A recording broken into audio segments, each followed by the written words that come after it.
when Mike was planning, along with some who were on the call, coming back for the 25th anniversary of our Weatherhead Doctorate of Management program.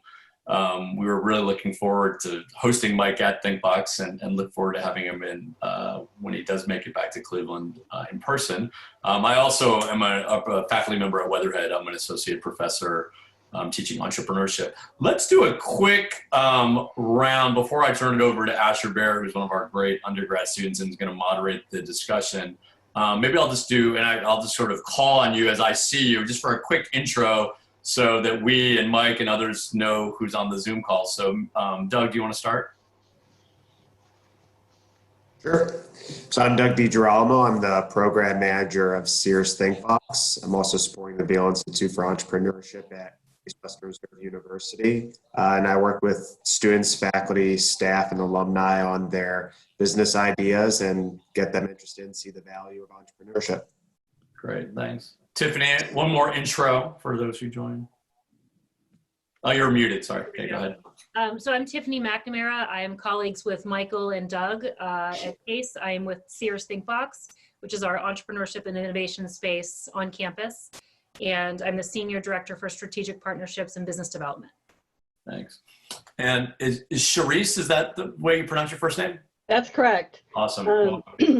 Thank you. I'm retired out of the business world, software development, but I am currently the head coach for the Solon High School Science Olympiad.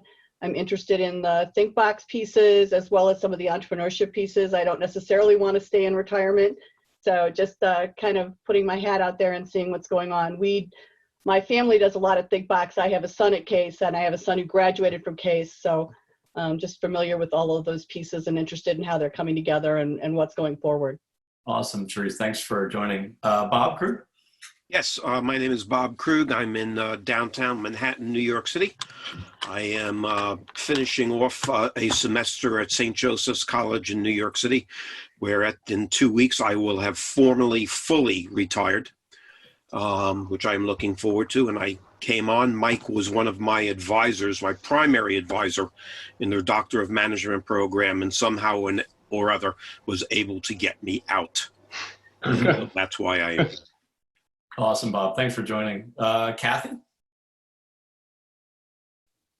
Oh, sorry, let me unmute you. Sorry. You can, okay, go ahead, Kathy. You're good. I think you're unmuted. Go ahead. Can you hear me now? We can, Kathy, yeah. All right. I'm Kathy Overbeck, and I was in the 2009 Doctor of Management class at CASE, and my area of research is family businesses, and I am currently a consultant to family businesses focusing on integrating generations. And I want to tell you right now, I apologize for 30 for another meeting that I had scheduled before I knew about this. Great. But I'm looking forward to hearing about entrepreneurship. Great. Thanks, Kathy, for joining. Susan? Can I say something real quick? Kathy, your name has come up twice recently in a conversation, so I want to reach out to you. All right. We love the networking. Yeah. Yeah. Thank you. Great. Susan Johnson? Sorry, I unmuted you. Go ahead. Thank you. I was ready for that one. Okay. So I'm the first virtual graduate from the program. I'm graduating from CASE as we speak in May. I saw the announcement for this entrepreneurial conference, and I was curious about what it's about. I am potentially looking at getting into real-time payments as a new startup, and so I just thought this would be a great way to get immersed into the entrepreneurial world. Awesome. Well, congratulations. Unfortunately, one of my roles that I really enjoy at Weatherhead is reading the names at graduation on the stage of Severance Hall. Oh, we would have met yeah. on stage, but we'll meet today. So, but thank you and congratulations. Thanks. And I'm sorry, I didn't catch your first name. I know is it Rob Hilton?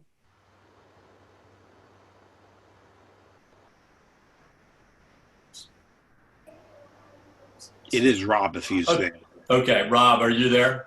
Do you want to just do a quick intro? Okay, you might not be there in a second. Holly Warner, do you want to say hi? Hi, I'm a postdoctoral scholar working for the APT Center over at the VA and also tied to CASE, working in neuromuscular stimulation right now.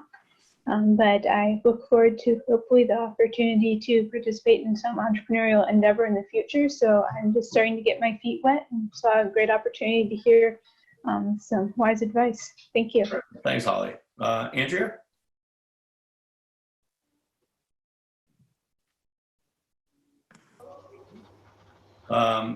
And Sarah Bartlett, do you want to say hi? Sure. Sarah Bartlett here. I'm a alum of CASE on the undergrad side, an 07 in management with a concentration in organizational behavior and entrepreneurship.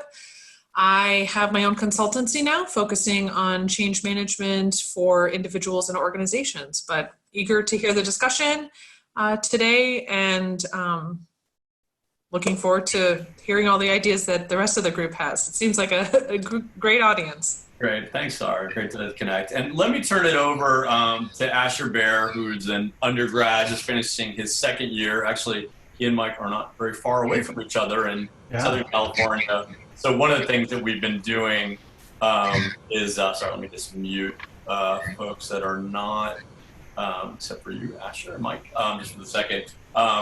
We've really enjoyed being able to have student hosts and moderators. So Asher is going to moderate the session, and because we have a nice small group, we can either, many of you are probably Zoom veterans by now, you can either sort of raise your virtual hand in the panel, you can put a question in the chat if you want Asher to ask it. So we'll turn it over to Asher to lead the discussion, and thanks for doing it, Asher. And Mike, thank you so much for making the time to join us for this discussion today. Oh, my pleasure. All right. Well, hello, everyone. As Professor Goldberg said, my name is Asher. I'm a second year economics and engineering student who's so excited about entrepreneurship. And I love the group that's here because I think, well, I think everything Professor Stull does at CSUSB is super exciting. And so I'm happy we're all kind of like a group of friends, even though I'm the new one who's kind of like the young nephew. But so as Professor Goldberg said, feel free to message me questions, but since I think we all really like Professor Stull here, you know, please ask away. So if it's all right, selfishly, I'm gonna start it off and ask my young person questions because I'm quite ignorant. And I love the program Professor Stull's doing. So I guess my question for you, you know, I'm 20, is how you went from undergraduate, you know, thinking about what you're going to do in life to running a program that teaches people to think like an owner, think like an entrepreneur, and kind of a brief overview of your journey. I know it's repetitive for some people because you were in the same program. I apologize. But if that's a good place to start, that'd be great. Yeah, absolutely. Well, briefly, I had a little bit of an advantage in the sense that I grew up around business. My family started a business when I was 5 years old. And so I kind of witnessed firsthand sort of these trials and tribulations of what I would just say like an entrepreneurial journey. And, you know, tuning into Kathy, you know, it was a family business. So, you know, I was part of a family business and that has its own unique dynamic and process. So I think kind of my, my early years were formative in that way. Although I never necessarily grew up thinking, hey, I'm going to start a business of my own. But I did what a lot of the entrepreneurs I've worked with over the years did when I was younger. You know, if you talk to a lot of entrepreneurs, they'll say, oh, yeah, I sold candy, you know, and made money in school. I did the lemonade stand. I did, you know, they were doing all these different things. Or I was the top seller of magazines going door to door. I mean, they were doing these kind of things. I did a lot of those things as well. But so I think by the time I had reached that undergrad stage in my mind, you know, I thought, oh, I would like to own a business, and then did start a business when I was in college, but continued to work for my family business. But the part of the genesis for me was kind of understanding how to approach things. And I had this conversation with a professor when we were talking about management, and he said, you know, maybe it's really not what managers do, it's how they think, you know, their mindset. And that kind of spurred me to start thinking about this idea of being a business owner and how it's more of a mindset in a lot of ways than it is what we actually do. And so that's actually, if I go that way, you can see like my think like an owner is our mantra. And for me as an undergrad, it was just like there was no boundaries in terms of what we thought we could do because I kind of grew up around it. And so I thought, well, this must be possible. My parents did it, you know, and other people are doing this, so it's probably possible to do it. And I think that's a big thing I see with our students that I work with at my university. We serve a region of about 5 million people, and but the students that come to our university, California State University in San Bernardino, 80% of them are first in their family to go to a 4-year university. And so it's an incredible population that has no reference point for what university really is and how to navigate it. And they also oftentimes don't have much of a reference point for how they can navigate a career and or be an entrepreneur. And in fact, I think part of the challenge that they have is having the confidence to actually go down that path. And part of, I think, our challenge in the entrepreneurship program and in working with the students both in the classroom and outside the classroom is to kind of build that component, to expose them and give them enough opportunities to build that component so that they feel like, hey, this is something I can do. I mean, there's one thing to think it intellectually, but it's another thing to kind of be able to think it holistically and say, I can go do this and have the confidence to go do it. And so as a result, we've done some different things in our curriculum and our ecosystem to try and build that, because not everybody, some of them come through, a fair number of them come through having parents that have been business owners, very small companies, and so they've got a little bit of a reference point, but a lot of them don't have that experience. So it's kind of helping them navigate that gap to be able to see, hey, I can do this. So I don't know if that totally addressed it, Asher. If I didn't, just pin me down. Well, I think that's a phenomenal and fascinating answer. That does lead me to some more questions, which, if it's okay with everyone, I'd like to explore a little bit. Wonderful, getting nods. Well, you said, you know, there's a kind of a different student profile, you know, where you are, and of course you're in Southern California.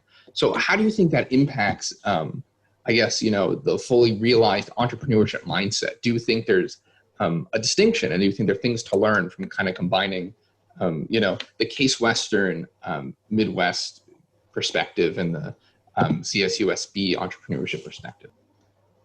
Yeah, I think, you know, one of the things when Asher and I were talking the other day, I mentioned is that, you know, one of the challenges that we have as a university is around innovation, because we don't have an engineering school. We don't have a medical school. We don't have some of those components that you would find, as an example, at Case Western, where you're going to see a lot more basic research, interesting technologies being developed. And so we don't necessarily have that integrated into the fabric of our university.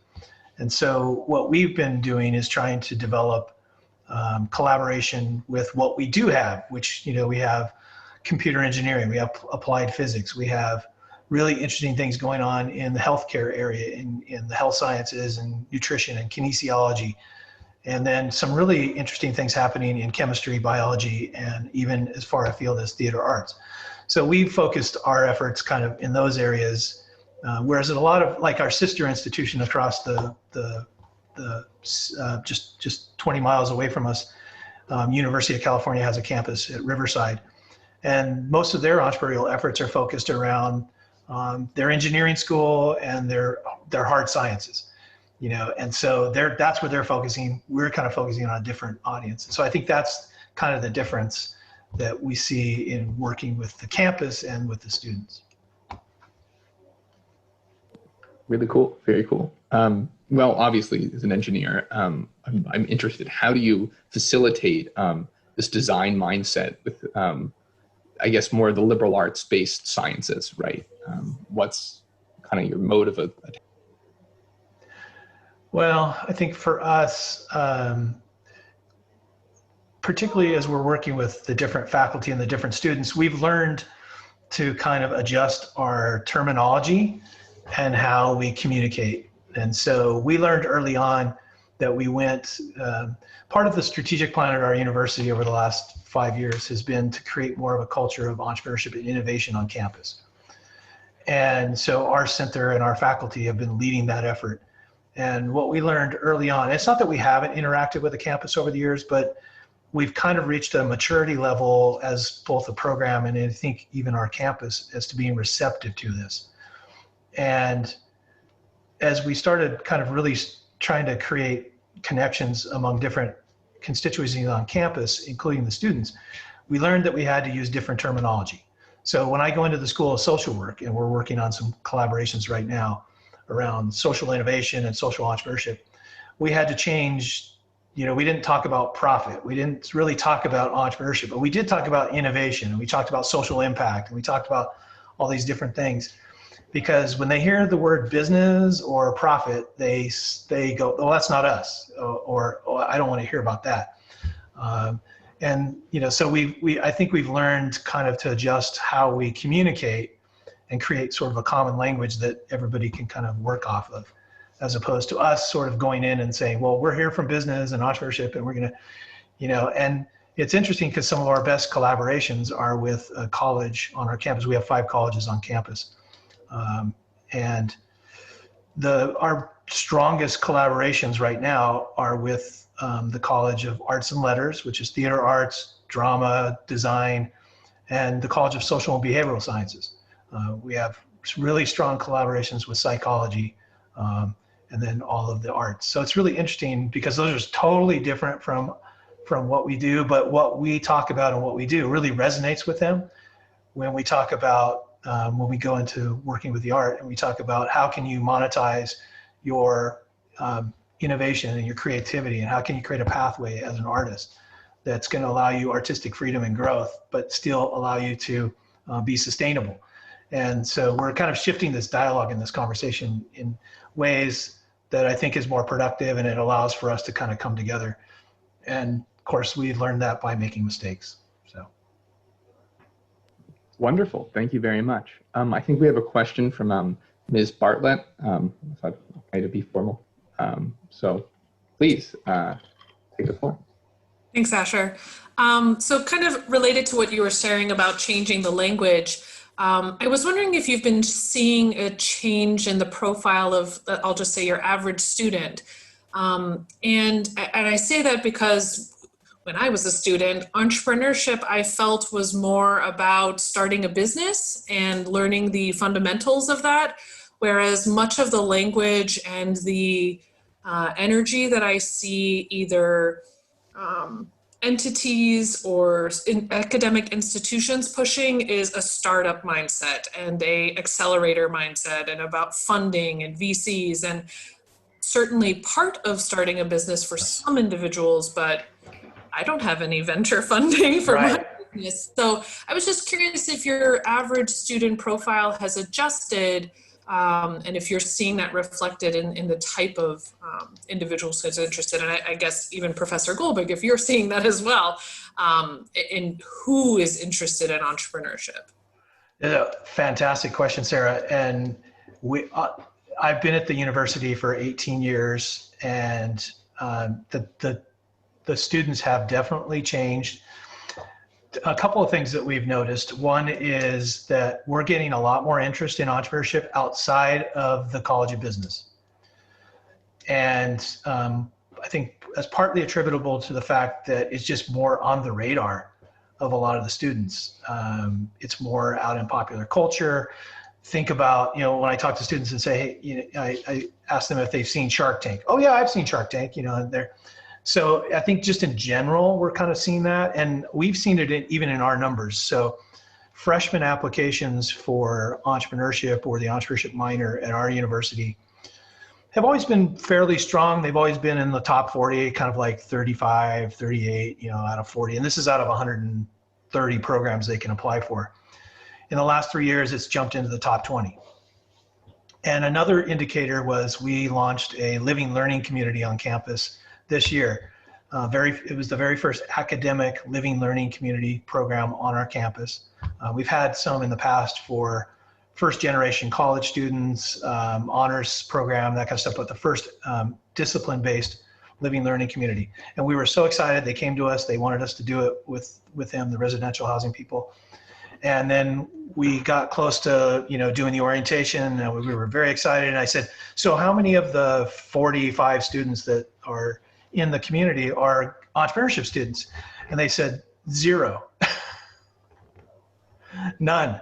So we thought, oh, wow, that's fascinating. So there's all these students and then we did the orientation, and we're talking to students from every part of campus, and they're all interested in entrepreneurship. Even though they didn't select entrepreneurship as their pathway yet, they're interested in entrepreneurship. And we've seen an increasing number too of students that are switching.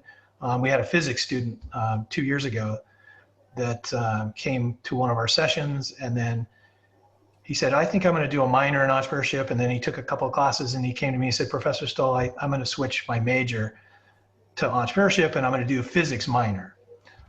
So I think we're seeing a lot more of that, partly because we have a freshman level course at our university in entrepreneurship that they can take as a free elective. And now in our new semester system, it's been approved as part of the general education curriculum, so they can actually get general ed credit. But I think generally there's some kind of a societal thing working there.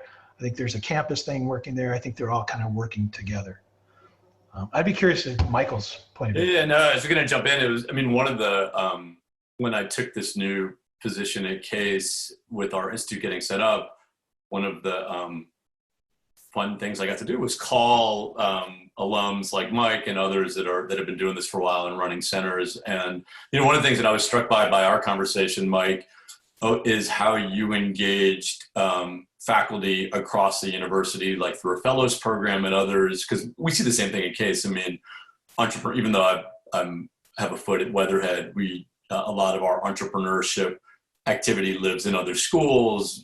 Our engineering school is quite strong in entrepreneurship, and certainly even since I've taken this job, we're setting up a program for some folks from our school of dentistry that are involved in entrepreneurship. So it sort of made me realize a bit how narrow I was, perhaps, and because I run a small venture capital fund and teach entrepreneurship more through the lens of like high-tech, high-growth startups that need angel or venture money. And sorry to your question, and I think you're a great example of sort of an alum who's doing cool entrepreneurial things that may not necessarily fit the model of going out for angel funding or venture funding. So I certainly knew that there was all types of entrepreneurship in places like our university or the city, but the couple months that I've been at this job, it's really struck me like how much was going on. And I think, looking to like the work that you've done in San Bernardino about how do you support different kinds of entrepreneurs that may need different things, again, that aren't coming up with a new parking app that they need to fundraise for. Right. Yeah. And, that's our program. If you talk to any of our faculty, we always remind people that we teach entrepreneurship as being independent of the context doesn't matter, that entrepreneurship can happen anywhere and it's going to look different. And we're not in a region, like our neighbors up in the north in Silicon Valley that's heavily built around an infrastructure of technology and venture capital. There's not one venture capital firm in our region. There's an angel investment group, but it's very selective. And so we're focusing more on the entrepreneurial mindset, entrepreneurship happening in any context. We often, are one of our best success stories that's graduated from our program has not started a business, but he went to work for a large corporation, started at the very entry level, and within 6 and a half years, he was managing a $250 million operation for that corporation. And he got there by applying all the things he learned in the entrepreneurship program. And so you would call him an intrapreneur. And so this idea that it's a mindset, it's a set of competencies and knowledge and skills that you can apply in any setting. And as Michael knows, to build a successful entrepreneurship initiative at a campus, you have to be entrepreneurial. Because the resources aren't going to just fall in your lap. The programs aren't just going to automatically create themselves. And so you have to be able to take the initiative to build those things. Wow, great.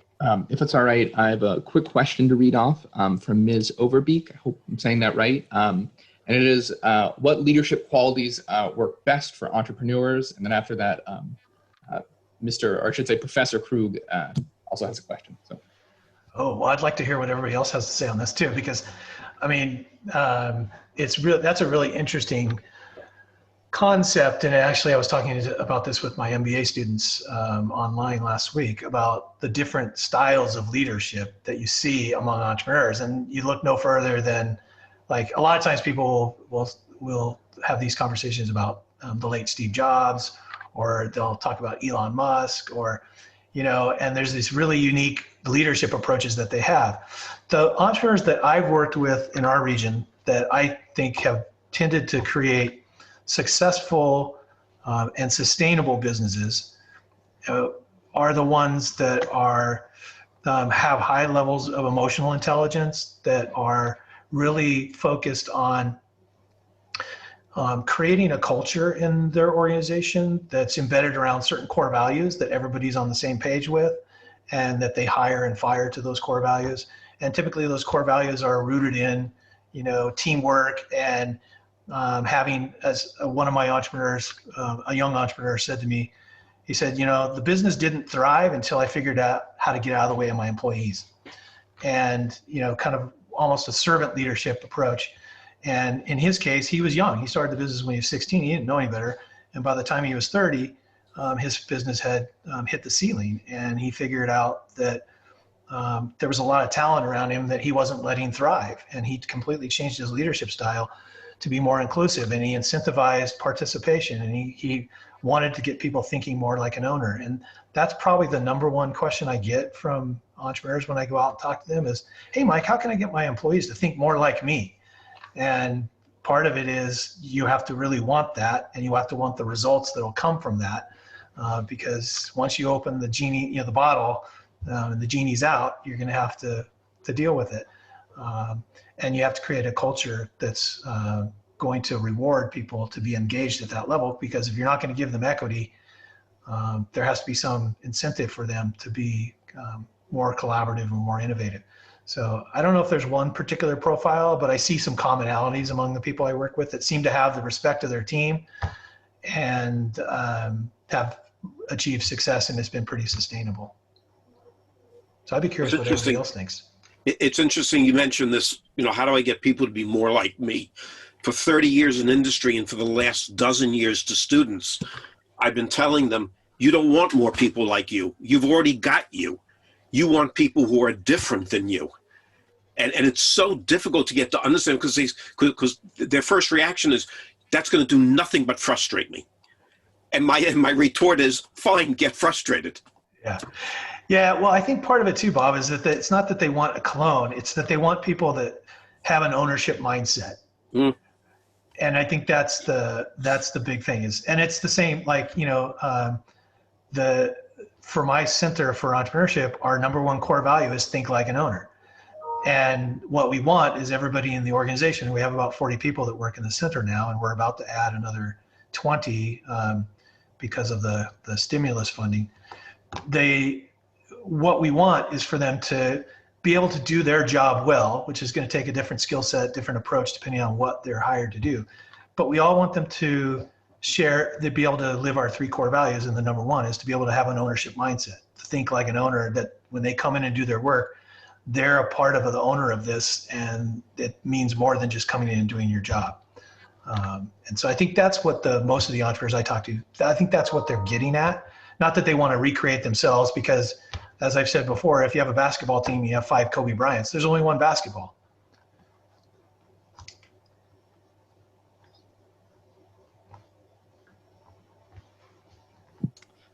I just like it to be said that in Cleveland we say LeBron James, but otherwise, well, we can say LeBron James now because he's a Laker now. He is a Laker, yeah. I'm very proud of that. Anyway, please, Professor Krug. Oh, this is a little late. It actually goes back to something that Mike had mentioned like 15 minutes ago. He was talking to his students, and that his students don't feel that they really think in terms of profit. You know, they're thinking in terms of something else. And it's amazing how often I will hear that. I'm heavily involved in ethics, both at the Academy of Management and the Society for Business Ethics, where I deal a lot with philosophers, which is strange for a person who's a consummate business person as well as being a CPA, but I deal with them.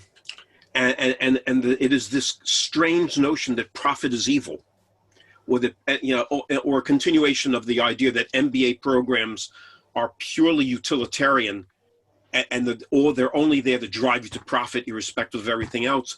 And I've learned now over the last probably 8 to 10 years that the way to disarm people and get them to think differently is never talk profit, talk sustainability. Because you can't be sustainability if you don't have profit, but nobody knows that because they're not accountants. So leave them alone, just talk sustainability. Right, yeah, exactly. And that's when we were working with our students, we tend to use that terminology as well. That, one of the things that we're looking at, if you have an idea, we're talking, when I work with students, I'm working with them on how you go from idea to opportunity. And what are those conditions that need to exist? And one of those conditions that, when an idea represents a good opportunity is that there's an element of sustainability. And sustainability has multiple dimensions, but first and foremost, unless you're profitable, you're not sticking around to do anything else. So the financial characteristics, if you will, of the opportunity have to be well-defined, and they have to be sustainable in that regard. So it's just, it goes back to the language, and it goes up, but it also makes it sort of like shifting their mindset to think more that it's not solely about profit, that it's also, part of sustainability is having impact. It's also about building a sustainable culture, and a culture that, you know all too well, Bob, from your experience, that if you have an organization that just, goes through people continuously, it's a drag on the organizational culture. It's a drag on its success. It's a drag on its financials. So sustainability is more than just profit. There's a lot of aspects of it, but if you don't have that profit, that's a really important component. Agreed. I want to ask, as a young person, I hear a lot of people who are interested in entrepreneurship, think about it as a lens to do some social good, as opposed to necessarily profit driven, which leads to a lot of ideas that at least my friends have that aren't sustainable, right? Because they're really not CPAs, like Professor Krug said. So my question for, you in general, is this a recent development, or do you think, the overall mindset of, company-driven ethics? And if it is, and if it's not, I'd like to hear a little bit more about your thoughts. I think it's fascinating. It's interesting. I don't know if it's more recent or just more prevalent, because I was trying to think back, growing up around my family's business. I never really heard my parents talk about profit. It was more about what we were going to do to help our customers and how we were going to add value. And so profit was ultimately an important consideration, but I never really heard them talk about, hey, we're profitable, or, the business has to be profitable. It was always about how are we going to do this and how are we going to do that. And so I think there's businesses that have always been out there like that. It's not that profit wasn't a consideration. It's obviously very important, but the lens on which they saw the profit was like, if we do these things, that it's going to lead to that. So we don't really need to focus on that. It's sort of like, I'm not a huge fan of the New England Patriots, but you have to admire how they focus, and, they take it day to day, week to week. They're not focusing on winning the Super Bowl. They're focusing on doing really well in practice today and on the game on Sunday. And then those things end up being Super Bowl champion teams. I'd be curious as to what everybody else thinks on this. If anyone has any thoughts, feel free to jump in. Professor Goldberg. It's apropos with our draft, the NFL draft tonight. The Browns do the opposite. Although every year they say they bring new management to say, it is funny because I think it's easy to say that you preach that approach to every practice and every day with the ultimate goal of long-term success, but we tend to just bring in new people that say the same thing and don't do it. Right. Yeah. So you have to build the organization and the culture to support that, right? No, for sure. Yeah. One question I wanted to ask is just sort of as we pivot to what's happening in the world right now. I'm curious, and particularly given the community that you're serving of in San Bernardino and their background, students who are impacted by the crisis, students whose families are impacted by the crisis, students that may be attending your university and working part-time, students who are trying to tune into courses like this via Zoom with internet access that is spotty. I'm sure this is it's hitting all of us on so many levels. So I'm curious from your chair at running the center and in San Bernardino, what are the things that you're seeing kind of over this past month? Yeah, I think the profile of our students, like I said before, first generation to attend college. We're a Hispanic serving institution. I think now 70% of our students are of Hispanic origin, and they're coming from I think the number also is that like 80% of our students are on financial aid of some sort. So they're not necessarily coming from a background of higher socioeconomic status. They may have challenges accessing certain types of resources. It was something that was really prevalent in the conversation as our university switched to virtual delivery of the services and the instruction, as to making sure that we had technology available, that we had resources available for the students. As one of my colleagues said, they had to visit the campus one day to pick up some things, and they said there was several students in the parking lot taking their classes in the parking lot because that was the best Wi-Fi access they could get, and our campus actually made the Wi-Fi access available in those parking lots because we knew some students were going to have challenges with that. One of my entrepreneurship faculty members said the other day, one of his students had joined, and while they're in this, it's a synchronous Zoom session for that particular class. He said, well, at a couple of points in the class, every student has to check in, visually, right, so that he knows they're still engaged and they can contribute. And he said one student was in the Amazon warehouse, on his iPhone, pulling stuff while he was in class. Wow. So I think we're seeing that, and we allocated a lot of laptops as a university. Our College of Business had laptops and iPads. We just got iPads for a new program, an app development lab that we're doing with Apple for entrepreneurship.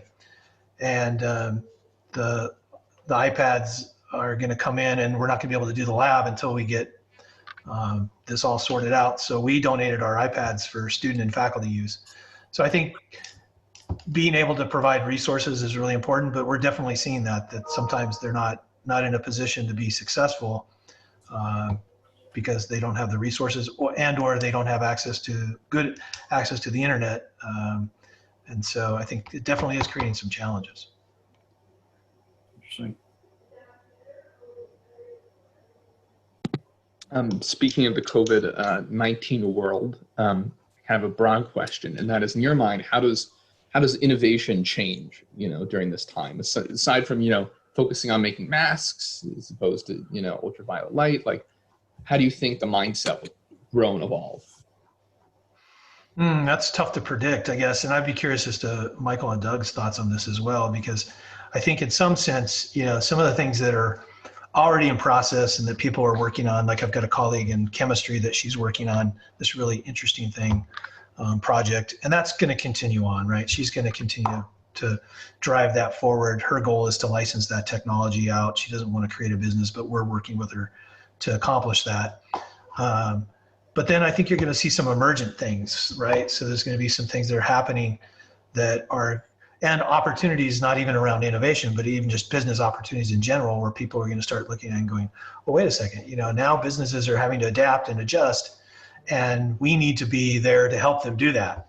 And in fact, even my faculty member that's driving the app development lab is now wanting to roll it out in the community, because how many of the small businesses in our community right now don't have apps for staying engaged with their customers? Or even in my little town here, we have a little 3 location sort of fast casual home style Mexican food that we literally go to. If I have the opportunity, I'm there 3 times a week. And it's largely takeout, but they're closed right now, and they don't have any social media presence. They have there's no ordering. There's all these things that I think we're going to see kind of coming out of this, where businesses are going to have to start changing, even the smallest of businesses, the way they approach their operations.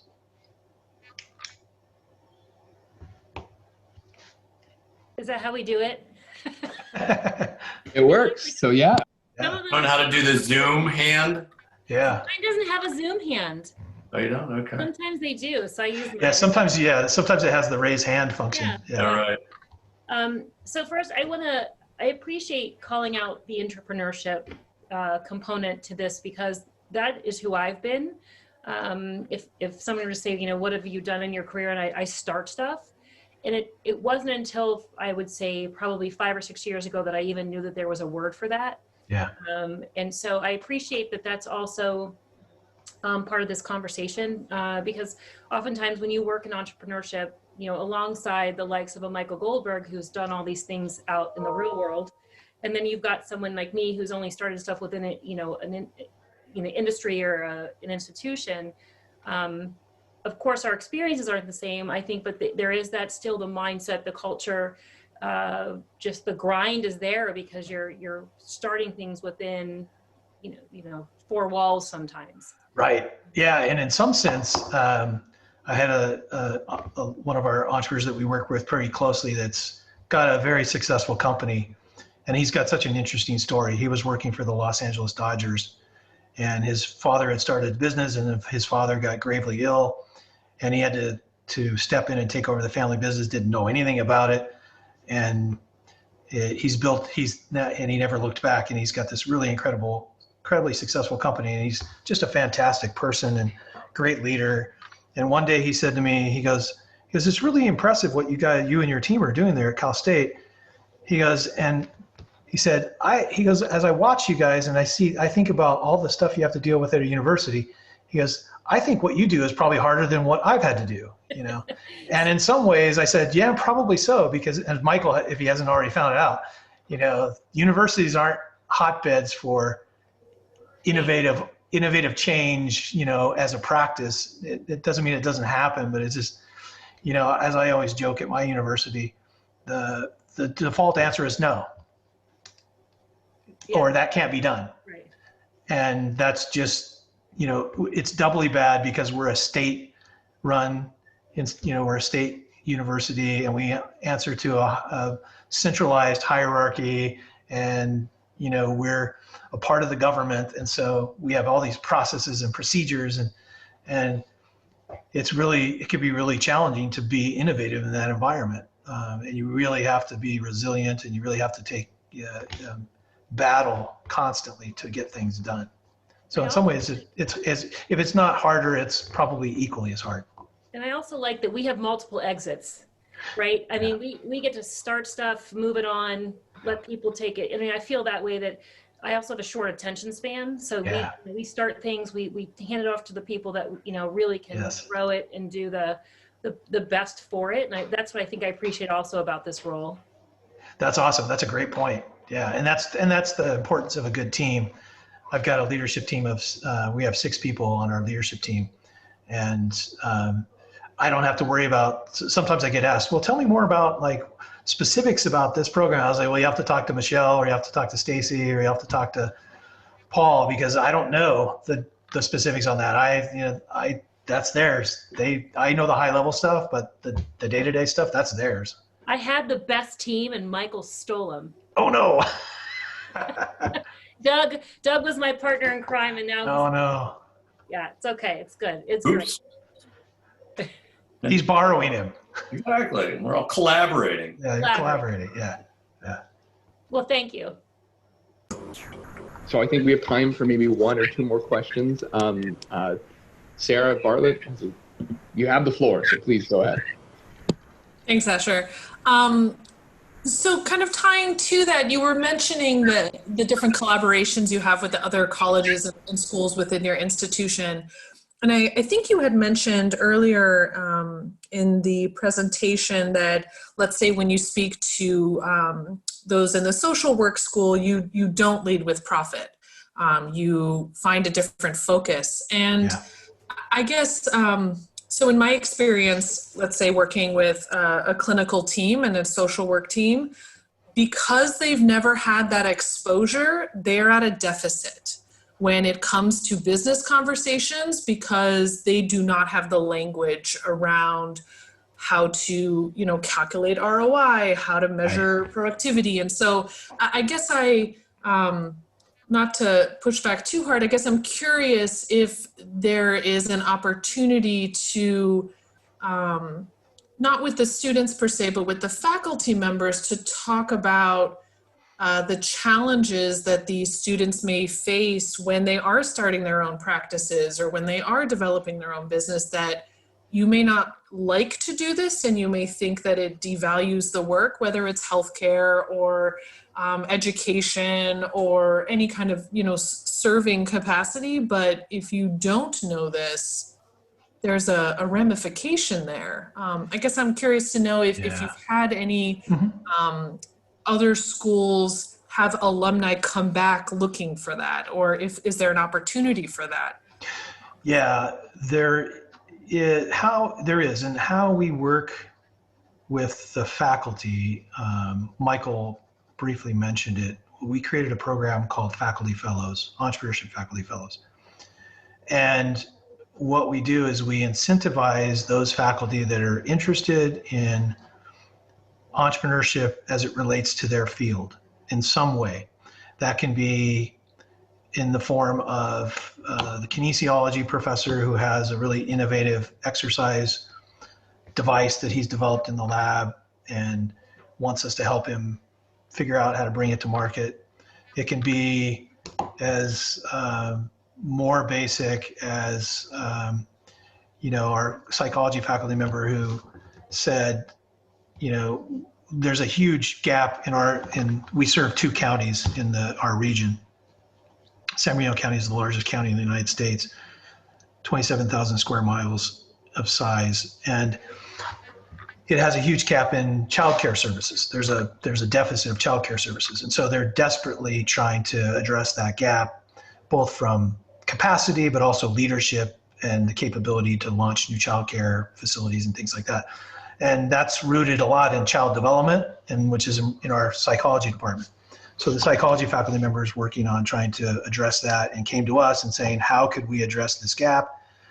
And we think part of that skill set is entrepreneurship and managing a small business. And how can we build that into our curriculum as we train these early childhood educators? And so that's resulted in a certificate program that we've developed jointly that we're delivering in the community to address that gap. And building that mindfully into the program so that they understand this whole idea of sustainability and profit and how you manage an operation, whether you're the manager of a childcare facility or you're the owner that's launching this childcare facility, because they don't have that skill set, as you noted. So, and what we're doing with faculty as well is if they're willing to go through it, we put them through an entrepreneurial training program as well. So we start to expose them to some of the key concepts of entrepreneurship and business so that they can start to speak the language as well. But the other thing too is the Faculty Fellows program has been incredibly valuable because it then embeds champions into the different departments and colleges that are synchronized with entrepreneurship, get it, and now become the people that talk to their colleagues about entrepreneurship in a way that's different than the way we'll talk to their colleagues, because they deal with them every day. And so like my biggest champion on campus right now is Johanna Smith, who's in the College of Arts and Letters. She's in theater arts. She's a puppeteer and an improv specialist. And Johanna and I have created an improv class just for entrepreneurship. But Johanna is like talking about entrepreneurship daily in the College of Arts and Letters. And that's why we're getting so much more collaboration from their college, because everybody's reaching out and wanting to do something with us now. Because Johanna's kind of the validator of that. And then now Johanna wants to be a member of we're creating a school of entrepreneurship. I've got one more approval level to get through. And if we get through that, we'll have a new school of entrepreneurship. And Johanna wants to be the first non-entrepreneurship, faculty member. So she wants to apply for a dual appointment in entrepreneurship. And we envision doing a lot more of that. I've already got somebody else that wants to do the same. And I'm just talking with a math educator and quantitative reasoning expert yesterday. And she's talking about the same thing, because she's a pedagogical expert and wants to be involved in helping us teach entrepreneurship even better. So it's kind of interesting, all these things that happen. I don't know if that really answered the question. No, it does. Thank you very much. Okay, cool.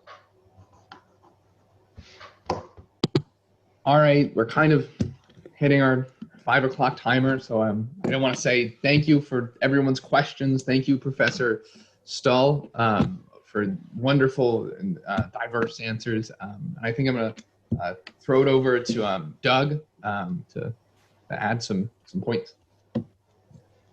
Yeah, so I just had kind of one last question to close it out. And I think it's one that kind of ties to all of us, really. And, Mike, I'm curious to know your thoughts. How do you measure success, especially in running Entrepreneurship Center? Is it, mindset based? Is it student outcome? Like, what do they do when they graduate? How do you measure success? I'm just curious. I think you have to take, for us, we sort of look at it as a balanced scorecard. And we also look at it as educate. I mean, part of it is, like, as a Center for Entrepreneurship, I have to juggle two really different ways of measuring success. So if I'm talking about my community-based programs, we have specific metrics. We're looking at client, hours, and the number of training sessions we've done, the mentoring stuff, the access to capital that we've been able to help our clients with. So there's some really specific measurements there. If we're doing other programs, it's number of participants and those kind of things. If we're looking strictly at the educational side, it gets a little more challenging, because I'm totally at odds with things like the Princeton Review and their ranking system for entrepreneurship programs, because it's all about startups and it's all about raising money, and it's how many of your students went to national competitions and all that. And that's like a small slice to me of what makes a good entrepreneurship program. And so, yeah, we look at, one, are the students changed? Are they better off now than they were 2 years ago in terms of what they know and what they can apply? What competencies they have? And we're now standardizing around about 14 different entrepreneurial competencies that you can actually measure. And so we've put in a new system in place with our students where they come in, they get advising and mentoring up front. There's a mid-year, a mid-cycle evaluation. We do the assessments up front. We can see the assessments change over time. So we're doing all these kind of comprehensive things. Startup activity, yeah, that's great if they can start a business while they're there, while they're at the university or after. But as you probably already know, intuitively know, startups may not happen for 5, 7, 10 years. I had an MBA student that I thought, I don't think that student will ever start a business. But 8 years later, 7 or 8 years later, I get an email telling me that, hey, I started a new business, here's what it is, and I'd love to chat with you about it, and it's doing really well. And so it took him 8 years for that seed to kind of sprout. And so even though the last time we did our alumni survey for entrepreneurship, 48% of our students had started a business. That's a high number. But to me, that's not the only thing. So I think we have to look at, what did they learn? What competencies did they acquire in the program? We have a mechanism for both of those things, because they do have a learning reflection and they have to document the things that they learned in the program. And then the mindset thing gets a little bit harder because, unless we're tracking you, like Brandon, our student that is the intrapreneur, we've stayed close to him so we could kind of track his career. And it's not about startup, it's about what he's doing in that corporation. So I think the short answer is kind of finding the important metrics, and it's not just one. And for us, I think it's kind of a balanced scorecard approach. Great. Well, let me maybe jump in just to wrap things up. Asher, thank you so much for doing this. It's been really fun watching our students take the moderation lead and ask great questions and engage. And again, it was nice. I didn't even realize when I asked Asher that he was in Southern California. So yeah. Mike, thank you for doing this. I know you've made a huge impact in your community, your work at Case, everybody that you've touched, and we've been really lucky at Weatherhead to get you back engaging in the program. And it's nice that you're able to connect with former classmates and colleagues like Bob. I know folks have been really pleased with what you've been able to do with them along the way. So we do look forward to getting you back on campus once we get past this again. So we'll do this in person. Yeah, I'm looking forward to coming back. And, I would be remiss if I didn't say that, the Doctor of Management program, and I think Rob and Bob, would also speak to this, is a very transformational program.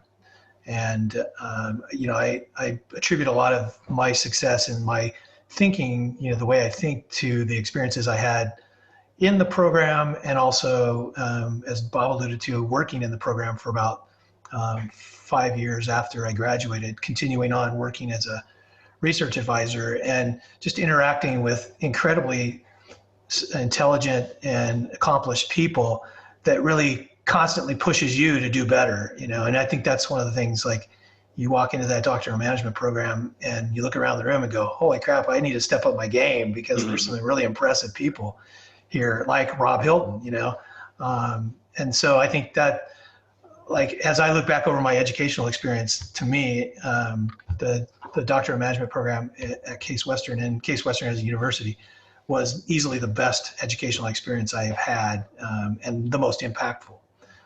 So there's something to be said for that. Well, you've got a lot of friends. You got a lot of friends and cheerleaders that are still. I mean, one of the nice things about that program is Sue and Marilyn and Veale, and there's Phil, and there's a bunch of folks. Obviously, some have been around for a long time when you were there, and they're still there. So it's great. And, fantastic people and fantastic program. Good. Well, very good. Well, thank you again, Mike, for joining. Thanks to everybody on Zoom and on Facebook, and we'll look forward to seeing you all at a future event. No, thank you. Yeah, thank you. Everybody. Thanks. Thank you, Mike.